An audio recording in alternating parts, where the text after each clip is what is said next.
Ambani news ಟಿವಿಗೆ ಸ್ವಾಗತ. ಪ್ರತಿದಿನ ನ್ಯೂಸ್ ಅಪ್ಡೇಟ್ಗಾಗಿ ಸಬ್ಸ್ಕ್ರೈಬ್ ಮಾಡಿ. ಅಂಬಾನಿ ನ್ಯೂಸ್ ಟಿವಿ ವೀಕ್ಷಕರಿಗೆ ನಮಸ್ಕಾರ. ದೇವನಹಳ್ಳಿಯಿಂದ ಒಂದು ಬ್ರೇಕಿಂಗ್ ಸುದ್ದಿ ಸಿಗುತ್ತಿದೆ.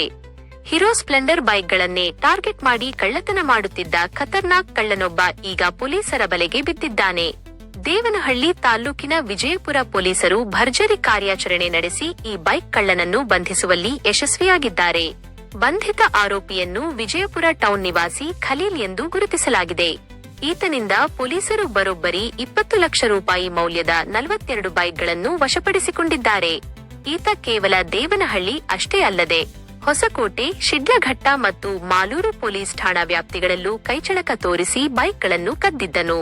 ಅಚ್ಚರಿಯ ವಿಷಯ ಏನೆಂದರೆ ಈತ ತಾನು ಕದ್ದ ಬೈಕ್ಗಳನ್ನು ಕೇವಲ 2,500 ರೂಪಾಯಿಗಳಿಗೆ ಬೇರೆಯವರಿಗೆ ಮಾರಾಟ ಮಾಡುತ್ತಿದ್ದನು. ಈ ಕಳ್ಳನಿಂದ ಕಡಿಮೆ ಬೆಲೆಗೆ ಬೈಕ್ ಕೊಂಡು ಅದನ್ನು ದುಪ್ಪಟ್ಟು ಬೆಲೆಗೆ ಮಾರುತ್ತಿದ್ದ ಇನ್ನೂ ಕೆಲವರು ಇದ್ದಾರೆ. ಸದ್ಯಕ್ಕೆ ಪೊಲೀಸರು ಆ ವ್ಯಕ್ತಿಗಳ ಮೇಲೂ ಕಣ್ಣಿಟ್ಟಿದ್ದು ಅವರ ವಿರುದ್ಧವೂ ಕಠಿಣ ಕಾನೂನು ಕ್ರಮ ಕೈಗೊಳ್ಳಲು ಪ್ಲಾನ್ ಮಾಡಿದ್ದಾರೆ. ಈ ಯಶಸ್ವಿ ಕಾರ್ಯಾಚರಣೆಯನ್ನು ಡಿವೈಎಸ್ಪಿ ಪಾಂಡುರಂಗ ಅವರ ಮಾರ್ಗದರ್ಶನದಲ್ಲಿ ಪೊಲೀಸ್ ಇನ್ಸ್ಪೆಕ್ಟರ್ ಲಕ್ಷ್ಮೀನಾರಾಯಣ ಅವರ ನೇತೃತ್ವದ ತಂಡ ನಡೆಸಿದೆ. ಕಳ್ಳತನದ ಪ್ರಕರಣವನ್ನು ಅತ್ಯಂತ ಚಾಣಾಕ್ಷತನದಿಂದ ಭೇದಿಸಿದ ಇಡೀ ಪೊಲೀಸ್ ತಂಡಕ್ಕೆ ಬೆಂಗಳೂರು ಗ್ರಾಮಾಂತರ ಎಸ್ಪಿ ಚಂದ್ರಕಾಂತ್ ಅವರು ತುಂಬು ಹೃದಯದ ಪ್ರಶಂಸೆ ವ್ಯಕ್ತಪಡಿಸಿದ್ದಾರೆ. ಇನ್ನು ವಿಜಯಪುರ ಪೊಲೀಸ್ ಠಾಣೆಯ ಮುಂಭಾಗದಲ್ಲಿ ನಡೆದ ಕಾರ್ಯಕ್ರಮದಲ್ಲಿ ಎಸ್ಪಿಯವರಾದ ಚಂದ್ರಕಾಂತ್ ಅವರು ಕಳವಾಗಿದ್ದ ಬೈಕುಗಳನ್ನು ಅವುಗಳ ಅಸಲಿ ಮಾಲೀಕರಿಗೆ ವಾಪಸ್ ಹಸ್ತಾಂತರಿಸಿದ್ದಾರೆ. ಕಳೆದು ಹೋದ ಬೈಕ್ಗಳು ಮತ್ತೆ ಕೈ ಸೇರಿದ್ದರಿಂದ ಮಾಲೀಕರ ಮುಖದಲ್ಲಿ ಸಂತಸ ಮೂಡಿದೆ. ವರದಿ ಮೋಹನ್, ಚಿಕ್ಕಬಳ್ಳಾಪುರ. ಅಂಬಾನಿ ನ್ಯೂಸ್ ಟಿವಿಗೆ ಸಬ್ಸ್ಕ್ರೈಬ್ ಮಾಡಿ, ಸಪೋರ್ಟ್ ಮಾಡಿ. ಈಗ ವರದಿಯಾಗಿರೋದು ಕೆಲವು ಪ್ರಕರಣಗಳು, ಅದರಲ್ಲಿ ಹೊಸಕೋಟೆ, ವಿಜಯಪುರ, ಸೂಲಿಬೆಲೆ, ಮಾಲೂರು, ಟೇಕಲ್ ಇಷ್ಟ ಆಗಿದೆ, ವರ್ತೂರು ಆಯ್ತಾ. ಮಿಕ್ಕಿದ್ದು ವರದಿ ಆಗಿಲ್ಲ. ಈಗ ಇಲ್ಲೇ ಕೇಳಿದೆ, ಇಲ್ಲ ಸರ್ ನಾನು ಕಂಪ್ಲೇಂಟ್ ಕೊಟ್ಟಿಲ್ಲ ಅಂತ ಹೇಳ್ತಾರೆ.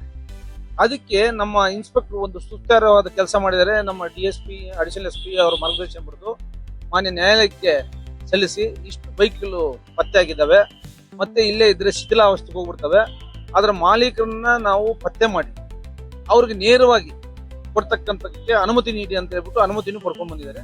ಇದು ಉತ್ತಮವಾದ ಕೆಲಸ. ಕೋರ್ಟ್ಗೆ ಹೋಗೋ ಅಗತ್ಯ ಇಲ್ಲ, ಪರ್ಮಿಷನ್ ಕೊಟ್ಟಿದ್ದಾರೆ. Genuinity of the owner we are going to establish. Based on that we are going to hand it over by taking undertaking. ಹೌದೌದು, ಖಂಡಿತ ಹೌದು. ಇದು ಅಲ್ಲ, ಮಾನ್ಯ ನ್ಯಾಯಾಧೀಶರು ನಮ್ಮ ಅಹವಾಲನ್ನ ಸ್ವೀಕರಿಸಿ ಆದೇಶ ಮಾಡಿದ್ದಾರೆ. ಅವ್ರು ಆದೇಶ ಮಾಡಲಿಲ್ಲ ಅಂದ್ರೆ ನಾವು ಮಾಡಕ್ ಆಗ್ತಾ ಇರಲಿಲ್ಲ. The credit will goes to IO.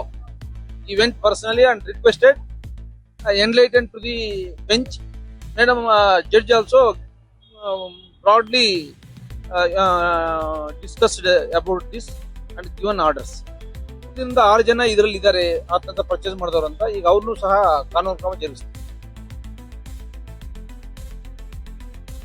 ಇದು ಆಜ್ಞೆ ಹೇಳೋದು 1.5 ವರ್ಷದಲ್ಲಿ ಆಗಿರ್ತಕ್ಕಂಥದ್ದು 42 ಬೈಕ್ಗಳು ಅಂತ ಹೇಳ್ತಾರೆ. ಇಲ್ಲ, ಇದೇ ಫಸ್ಟ್ ಟೈಮ್ ತಗೊಳಕೊಂಡಿರೋದು.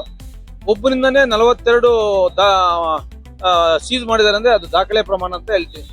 ಮೊನ್ನೆ ಹೊಸಕೋಟೆಲ್ಲೂ ಒಂದು 51 ಮಾಡಿದ್ರು, ಇದೊಂದು 42 ಆಗಿದೆ. ಒಳ್ಳೆ ಸ್ತುತ್ಯಾರ ಕೆಲಸ ಮಾಡಿದ್ದಾರೆ. ಅವ್ರಿಗೂ ಪ್ರಶಂಸನೀಯ ಪತ್ರ ಮತ್ತು ನಗದು ರಿವಾರ್ಡ್ ನ ನೀಡಲಾಗ್ತದೆ.